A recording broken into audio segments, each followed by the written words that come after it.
తాకట్లో ఉన్న మీ బంగారాన్ని విడిపించి ఆ రోజు ఆన్లైన్ రేటుకి కొంటాం. Sharma gold company. నమస్తే, మీరు చూస్తున్న సుమన్ టీవీ. నేను మీ కీర్తి. నాతో పాటు భారతీ శంకరపీఠ వ్యవస్థాపకులు బ్రహ్మశ్రీ తిరుపతి మూర్తి అవధాని గారు ఉన్నారు.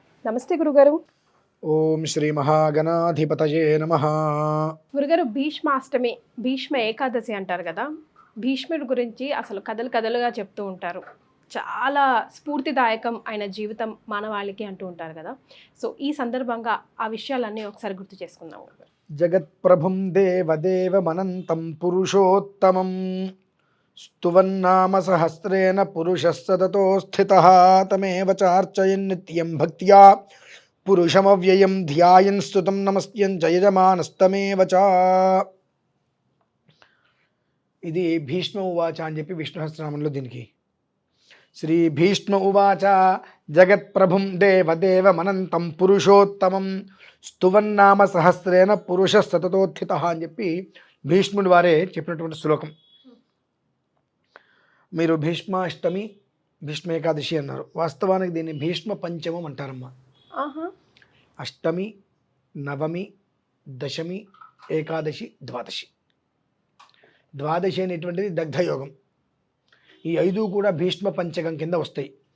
ఈ 5 రోజులు కూడా మనం సాధ్యమైనంత వరకు భీష్ముడు వారి యొక్క చరిత్ర గురించి మనం ఎంత వింటామో అంత యోగం మనకు ఆపాదిస్తుంది. ఎందువల్ల అంటేమ్మా, యావత్ భారతంలో అంటే భారతం మొత్తంలో కూడా మీసాలు కూడా పూర్తిగా రాకముందే మహావీరుడు అనేటువంటి పేరు తెచ్చుకొని చక్కటి యవ్వనంలో ఉండంగా స్త్రీని నేను ముట్టుకోనని చెప్పి భీష్మ ప్రతిజ్ఞ చేసినటువంటి వ్యక్తి ఆయనమ్మా. అంటే తండ్రి కోసం, అంటే దీంట్లో మూలార్థంగా మనం ఏమనుకోవాలంటే భీష్ముల వారి యొక్క అనుగ్రహం మన మీద ఉంటే మనకు కూడా స్వచ్ఛంద మరణం అనేటువంటిది సంప్రాప్తమవుతుంది. అంటే మనం ఎప్పుడు వెళ్ళిపోవాలనుకుంటే అప్పుడే మనం వెళ్ళిపోగలుగుతాం. ఆయనకి అదే సంప్రాప్తమైంది వాళ్ళ నాన్నగారి ద్వారాగా. భీష్ముల వారి యొక్క పితృదేవులు ఎవరైతే ఉన్నారో వారికి కోసం ఈయన అన్నీ వదిలేస్తే ఆ త్యాగానికి స్వచ్ఛంద మరణాన్ని అనుగ్రహిస్తారు. ఆయన అనుకుంటే మాత్రమే, ఎలా అయితే అనుకుంటారో అలానే. అటువంటి ఒక యోగం అనేటువంటిది ప్రతి జీవికి సంప్రాప్తమవుతుందమ్మా. ఆ భీష్మ పంచకమని ఎందుకంటారంటే సంవత్సరం మొత్తంలో ఆ 5 రోజులైనా ఆ భీష్మ పితామహుడు వలె ఉన్నతంగా బ్రతకలేకపోతారా, జీవించలేకపోతారా అనేటువంటిది. ఎందువల్లంటే బ్రహ్మచారి. ఎందుకు గురుగారు వారు బ్రహ్మచారిగా ఉండిపోవాల్సి వచ్చింది? అదేంటమ్మా, తన తండ్రి వివాహం చేసుకోవాలని అనుకుంటాడు. తన తండ్రి వివాహం చేసుకోవాలనుకుంటాడు. అయితే వివాహం చేసుకోవాలనుకుంటే ఎవరైతే కనుక పిల్ల తండ్రి ఉంటారో ఆయన ఏమంటారంటే, నా కూతురుకు పుట్టేటువంటి పిల్లల్నే మహారాజుగా మీరు చెయ్యాలి, అందుకు అంగీకరిస్తేనే నేను నా కూతురు నుంచి వివాహం చేస్తా అంటాడు. అప్పటికే భీష్ముడు ఉన్నారుగా, మరి మహారాజు ఇంకొకరిని ఎలా చేస్తారు? కాబట్టి ఆయన ఒప్పుకోడు. ఆ శంతన మహారాజు ఇంటికి వచ్చి ఏడుస్తూ ఉంటాడు, బాధపడిపోతూ ఉంటాడు. ఆ అమ్మాయి మీద ఆ మనస్సు ఎక్కువగా అయిపోతూ ఉంటుంది. కానీ ఆవేదన పర హృదయం బాధపడుతుంటే ఒక మంత్రి ద్వారా తన తండ్రి మనస్సులో ఉండేటువంటి విషయం ఏంటని తెలుసుకుంటాడు. మీ తండ్రి గారు ఇలా అమ్మాయిని వివాహం చేసుకోవాలనుకుంటున్నారు, కానీ ఆమె తండ్రి మాత్రం నా కూతురికి కలిగే సంతానాన్నే మహారాజుగా ప్రకటిస్తా అంటే నేను నా కూతురు నుంచి వివాహం చేస్తానన్నాడు అన్న మాట తెలుసుకొని వెంటనే దాసరాజు దగ్గరికి వెళ్ళి, దాసరాజా, నీ కూతురు నా తండ్రికి ఇచ్చి వివాహం చెయ్యి, నీ కూతురికి పుట్టిన బిడ్డలే మహారాజులు అవుతారు, నీకు ఆ ఒక్క నమ్మకం కలగడం కోసం ఈ రోజు నుంచి నేను వివాహం చేసుకోనని చెప్పి భీష్మ ప్రతిజ్ఞగా నేను చేస్తున్నాను అన్నటువంటి తర్వాత అతనికి భీష్ముడిగా ప్రసిద్ధి చెందాడు. ఆయన గాంగేయుడు, మామూలుగా ఆయన పేరు భీష్ముడు వారి పేరు గాంగేయుడు. అవునా గురుగారు? అష్టవసువులలో ఒకడు. గంగాదేవి గర్భమున వసువులు 8 మంది కూడా పుట్టి విముక్తులు అవ్వాలని చెప్పి శాపం ఉంటుంది. ఆ శాపవశాత్తు ఆ గంగాదేవిని వివాహం చేసుకున్న తర్వాత, అంటే ఇది కథలు చెప్పుకుంటూ పోతే ఎక్కడికి వెళ్తుంది మా తేలదు. ఆ గంగాదేవిని వివాహం చేసుకున్నప్పుడు ఆవిడ ఒకటే కండిషన్ పెడుతుంది, నేను ఏ పని చేస్తున్నా నువ్వు అడ్డగించవద్దు, అందుకు ఇష్టమైతే నేను వివాహం చేసుకుంటా అని చెప్పి కండిషన్. ఆమె రూప సౌందర్యానికి మోహితుడైపోయి ఆమె ఏం చేసినా ఎదురు సమాధానం చెప్పడు. 7 పిల్లల్ని కానీ గంగలో వదిలేస్తుంది. గంగాదేవే కదా, గంగలో వదిలేస్తుంది.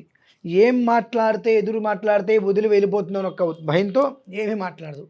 8వ వాడు కూడా జన్మించిన తర్వాత వాడిని కూడా గంగలో వదిలేస్తుంటే నిరోధిస్తాడు చింతనుడు. ఇందరినీ గంగలోకి వదిలేస్తే నేనేం కావాలి అని అంటే, మహారాజా నియమానుసారము నా పనికి ఎదురు చెబితే నేను విడిచేస్తానని చెప్పా కదా, ఇప్పుడు చెప్తున్న రహస్యం విను. వసువులు 8 మంది నా గర్భాన్ని బట్టి విముక్తులు కావాలి. అందులో 8వ వాడు గాంగేయుడు. ఇతను లోక విఖ్యాతుడు అవుతాడు. నా దగ్గర ఉండి అతనికి సకల శాస్త్రాలన్నీ కూడా నేర్పించి సమయం వచ్చినప్పుడు నీ దగ్గరికి నేను పంపిస్తాను అని చెప్పడం జరుగుతుంది. ఆయనే గాంగేయుడు, భీష్మ పితామహుడు. కానీ మనం ఏదైనా పని చేయాలన్నప్పుడు భీష్మించు కూర్చున్నాడు, అలా భీష్మించు కూర్చున్నావేరా అని అంటూ ఉంటాం కదా గురుగారు. అన్నిట్లకి ఇది పనికిరాదమ్మా. భీష్మించుకు కూర్చోవటము అంటే నేను ఇది చెయ్యను అని అంటే తలకిందులా తపస్సు చేయని చచ్చిపోని మనిషి చేయకూడదు అది. దాన్ని భీష్మించి కూర్చోవడం అంటారు. ఇవాళ రేపు ఎల్లుండి భీష్మించి కూర్చుని ఎల్లుండి చేస్తే భీష్మించి కూర్చున్నామంటే ఆ పదానికి కూడా దోషాలేమ్మా, మన దోషాలు ఆపాదించుకోవటమే. కాబట్టి ఈ 5 రోజులు ఆ భీష్ముల వారిని తలుచుకుంటూ, ఆ భీష్ముల వారి విష్ణుమూర్తి గురించి, విష్ణు సహస్రనామం గురించి ఏ విషయాలైతే అన్వయించేశారో ఆ విషయాలని మనం తలుచుకుంటూ 5 రోజులు విష్ణు సహస్రనామ పారాయణ చేసుకుంటూ 5వ రోజు నాడు అంటే 4 రోజుల పాటు పూర్తిగా భీష్ముని చరిత్ర పారాయణ చేసుకోవటం. ఎందువల్లనంటే అంతటి ధర్మాత్ముడు ఎవరు లేరమ్మా. మరి శిశుపాలుడు చనిపోవడానికి భీష్ముడే కదా కారకుడు. ఆ భీష్మ పితామహుణ్ణి రాజసూయ యాగం చేసిన తర్వాత భీష్మ పితామహుణ్ణి అనరాని మాటలు అన్నందుకు గాను శ్రీకృష్ణ పరమాత్మ చంపేస్తాడు. అంటే ఎంతటి ధర్మాత్ముడో అర్థం చేసుకోవచ్చు. అంతటి ధర్మాత్ముడు భారతం మొత్తంలో ఎక్కడ లేడు. ఆయన ఏంటి, దుర్యోధనుడు వైపు యుద్ధం చేయొచ్చు, కానీ ఆయన ఏమన్నాడు, నేను ఎక్కడున్నా ధర్మపక్షపాతిగా ఉంటా, అధర్మానికి నేను యుద్ధం చేయను అని చెప్పి ఆయన ఎలా చనిపోతాడు కూడా చెప్పాడు కదా. కానీ మరి అప్పుడు ద్రౌపదిని ఎందుకు మరి ఆయన ఆ సభ నుండి కాపాడలేకపోయాడు? ఉన్నాడు కదా గురుగారు అక్కడ. కరెక్ట్. ఆయన ఆ సభలో సభ్యుడిగా ఉన్నాడు, మాట్లాడడానికి అర్హత లేదు అక్కడ. విదురుడు ఉన్నాడు, సంజయుడు ఉన్నాడు. విదురుడు ఒక్కడు ఇది తప్పు అని మాట్లాడిన దగ్గర దూరం అయిపోయాడుగా. ఆ సభలో ఒక మహారాజు స్థానంలో ఉండి ఇటువంటి పనులు చేస్తున్నప్పుడు నువ్వు నిరోధించలేకపోయావు. నిరోధించేటువంటి స్థానం నీకు అక్కడ లేకపోయింది. కాబట్టి మౌనంగా తల ఉంచుకొని ఉన్నాడు. ఎందువలన 13 సంవత్సరాల తర్వాత రానున్న కురుక్షేత్ర సంగ్రామం అనేటువంటిది ముందుగా మీరందరికీ తెలుసు కదా. ఆ కురుక్షేత్ర మహాసంగ్రామం జరగాలంటే దానికి ఒక బీజం పడాలి. ఆ బీజమే అదైంది ఆ రోజు. అంటే ప్రతి ఒక్కటి కూడా అమ్మ మనం ఇది ఏమిటి అదేమిటి అని వెతుక్కుంటూ వెళ్తే ప్రతి దానికి ఒక తీరి దొరుకుతుంది. కురుక్షేత్ర సంగ్రామం ఎందుకు జరిగింది, భీష్మ పితామహుడికి శాపం ఎందుకు వచ్చింది, ఎవరి వల్ల, శిఖండి వల్ల చనిపోవాలని చెప్పి, ఇవన్నీ ప్రతిదీ మనం చూసుకోవాలమ్మా. ఆ భీష్మ పితామహుడు తన తమ్ముడికి వివాహం చేయడం కోసం అని చెప్పి అంబికాంబాలి కానీ ముగ్గురిని తీసుకురావడం, అందులో ఒక ఆవిడ వెళ్ళిపోవడం, భీష్ముని పెళ్లి చేసుకోమని చెప్పడం, నేను చేసుకోనమ్మా నా ప్రతిజ్ఞ ఇది అంటాం.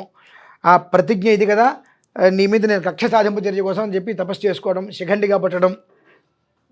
అంటే ప్రతి ఒక్కటి కూడా ఒక అనుసంధానంగానే జరుగుతూ ఉంటాయి. మొత్తం యావత్ భారతం మొత్తానికి కూడా ఇద్దరు హీరోలు, భీష్ముడు, కర్ణుడు.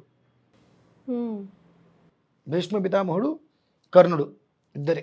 2 వచ్చేటప్పటికి ఇదే 5 రోజులు శ్రీకృష్ణ పరమాత్మకు భీష్ముడు వారు ఇచ్చిన వరం ఒక అద్భుతం.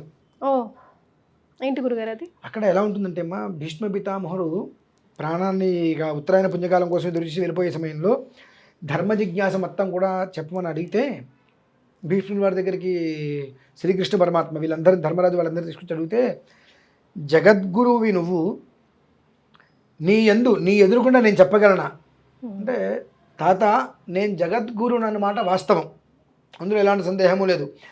నాది కేవలం గ్రంథజ్ఞానమే, కానీ నీకు 150 సంవత్సరాల అనుభవం కూడా ఉంది కదా. ఈ 2 రంగరించి పిల్లలకి చెప్పవయ్యా. ఎందుకంటే ఈ 5 రోజులకి అమ్మ తర్వాత 3 రోజులు, ద్వాదశి నుంచి మళ్ళీ 3 రోజులు ఉంటుంది పౌర్ణమి వరకు. ఈ 8 రోజులు కూడా 8 అనేటువంటిది అష్టమ గర్భకారణుడు కృష్ణుడు, అష్టమ గర్భ జన్ముడు భీష్ముడు, అలాగే శ్రీకృష్ణ పరమాత్మ పుట్టింది అష్టమి తిథి, అష్టవసువుల కింద వస్తుంది కదా. ఈ అష్టమి అనేటువంటి విధానంలో ఆ 5 రోజుల్లో చేసేటువంటి ఒక విధానానికి తర్వాత 3 రోజులు పౌర్ణమి వరకు చేసేటువంటి విధానానికి సంతాన యోగాన్ని కూడా ఆ రోజు అందించారు ఆయన. సంతాన యోగాన్ని కూడా, ఇక సంతానం కలగదు అనుకున్న వారికి కూడా సంతానాన్ని కలిగించే అద్భుతం యోగాన్ని కూడా ఆ సమయంలోనే ఆ భీష్మ పితామహులు శ్రీకృష్ణ పరమాత్మకి ఇచ్చినటువంటి గొప్ప దివ్య సందేశంగా అది అక్కడ చెప్పబడి ఉన్నది. ఎందువల్లనంటే శ్రీకృష్ణ పరమాత్మ మొత్తం నడిపించాడమ్మా. ఎందుకంటే ఆ శ్రీకృష్ణ పరమాత్మ ఏ క్షణం ఎప్పుడు ఎలా ఏ విధంగా నడిపిస్తాడు అనేటువంటి భీష్ములు వారికి తప్ప ఇంకెవరికి తెలియదు. కాబట్టి చివరిలో ఆయన ఒకటే అంటారు, నన్ను నీలో ఐక్యం చేసేసుకో. ఈ ఒక్క భీష్మ పంచకం వర్గత్రయం, తృతీయ వర్గ అంటే అష్టమి నుంచి పౌర్ణమి వరకు చేసేటువంటి ఆరాధనలకి అమోఘమైన వంశవృద్ధి అనేటువంటి ప్రసాదాన్ని అనుగ్రహంగా భీష్మ పితామహుడు అది ఆ శరీరాన్ని వదిలేటువంటి క్షణంలో ఇచ్చినటువంటి వరమమ్మ. అది కూడా ఎవరికి? సంతాన వేణుగోపాలంగా ఉండేటువంటి శాలిగ్రామానికి. ఎందువల్లనంటే ఆయన అనుగ్రహ ఫలాలు, శ్రీకృష్ణ పరమాత్మ యొక్క అనుగ్రహ ఫలాలు వాళ్ళందరివి కూడా. అది ఎంతమందికి తెలుసు? అందరికీ తెలియదు. అది తెలుసుకోవడం ఒక యోగం అమ్మ. అందుకని భీష్మ పంచమి, భీష్మాష్టమి, భీష్మ ఏకాదశి, భీష్మ పంచకం గురించి అందులో ఎంతో రహస్యంగా దాగి ఉన్నటువంటి సంతాన వేణుగోపాల స్వామి గురించి కనీసం విన్ని తెలుసుకోగలిగిన వారి జీవితాలు పుం అనేటువంటి నరకం నుంచి తప్పించుకోగలుగుతారనేటువంటిది ప్రమాణం ఉందమ్మా. పుంనామ నరకము అంటారు, పుం అనేటువంటి నరకం. దాని నుంచి తప్పించుకునేటువంటి మార్గం దగ్ధయోగం, ద్వాదశి దగ్ధయోగంతో ఆ నరకం నుంచి బయటపడతారు. వర్గంగా తృతీయంగా ఉన్నటువంటి మిగిలిన 3 రోజులలో వర్గత్రయం ఉంటే కొడుకు, తండ్రి, తాత, ముగ్గురు. ఆ ఒక వంశం అనేటువంటిది ఆ రకంగా మళ్ళీ వృద్ధిలోకి వస్తుందనేటువంటిది దీనికి మూలార్థంగా కూడా చెప్పబడి ఉంది. అది తెలుసుకోవటం అనేటువంటిది కష్టసాధ్యమైన పని. అంటే ముందు వింటాను కూడా మనకు మనసు అంగీకరించదు. ఏముందిలే, భీష్ముల గురించి వినేది ఏముందిలే అని. ఆయన ఒక్కడి గురించి వింటే చాలమ్మా. మీసాలు పూర్తిగా రాకముందు చక్కటి వయస్సులో ఉన్నటువంటి వ్యక్తి స్త్రీని ముట్టుకోకుండా నేను ఉంటాను, వివాహం చేసుకోను అని చెప్పి ఎన్ని ప్రలోభాలకు గురి చేసినా ఆయన ఇలా ఉన్నాడని భీష్మ ప్రతిజ్ఞమ్మ. కాబట్టి ఆయన నోటి నుంచి వచ్చిన మాట యథార్థం అవ్వవలసిందే. ఈ 5 రోజులు సంతాన వేణుగోపాల స్వామికి సంబంధించిన విషయాన్ని ఆరాధన చేసిన వాళ్ళకి సంతానం కలగవలసినదే. అది అటువంటి దాన్ని భీష్మ ప్రతిజ్ఞ అని అంటారు. అయిన దానికి కందాన్ని భీష్మ ప్రతిజ్ఞ అంటానికి కూడా వీల్లేదమ్మా. అది పరిస్థితి.